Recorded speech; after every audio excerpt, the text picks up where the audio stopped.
What's going on, Barefoot Crew? I want to go over one of my favorite movements that I've been doing lately for a lot of my clients and patients that have been dealing with lower back pain.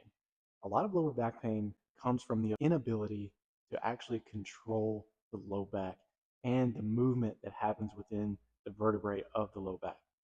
So, a couple of things that I see is especially when people are doing barbell deadlift or barbell squat, they don't have the ability to control excessive lumbar flexion, especially during deadlift. You're coming here, and then once you grab the weight and you're on your way up, and that lumbar spine is rounding, and you're having to use all of your spine in order to get full extension, and more than likely you just don't have the strength in your glutes and hamstrings and low back to lift that weight. But what we run into when we go into that excessive flexion at the lumbar spine is that creates shearing forces between your vertebrae. This is one vertebrae, this is the next, and then it just really opens up, and that allows for disc protrusion or slip disc under load. So by really focusing on making sure that we can control that flexion extension, this will 10x your ability to control your ability to maintain that neutral position when you're in the deadlift position. So what I want you to do is grab yourself a belt that you would typically see being used for weighted dips or that you would see people using for the pit shark. Go ahead and attach a very light kettlebell at first to that belt. What I want you to do is place that belt right at the lumbar spine area, okay, right at the lower back.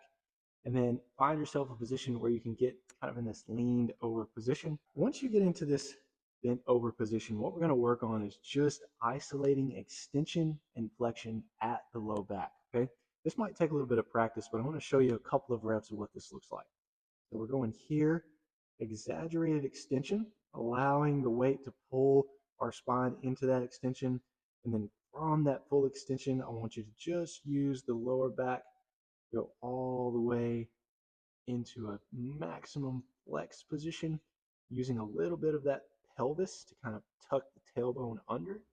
Once you get to the max flex position, slowly allowing the weight to take you down into extension again. So when you're going down to the floor, what you'll notice is the bottom of your rib cage is separating from the top of your pelvis. And then we're going to go up into that flex position, using those low back muscles and core muscles to pull the belly button up and relaxing on the way back down. So just for the sake of your time, I'm going to speed up a few of these reps so you can see how my lumbar spine is articulating.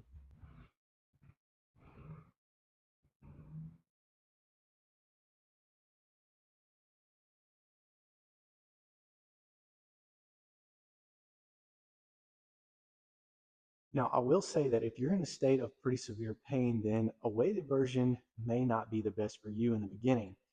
So go ahead and just get into the bent over position and then practice on simply mastering that movement of going into flexion and extension at the lumbar spine. I will say that placing the belt on the lumbar spine will help provide a little bit of tactile feedback. So even if you were to just attach like a 5 pound weight to the belt, something that's not too crazy heavy, and that would provide you with that little bit of tactile feedback. That would be okay if you're in a little bit of a state of pain, and just rolling into flexion and extension from there. Hope you guys enjoyed this one. Lots more to come.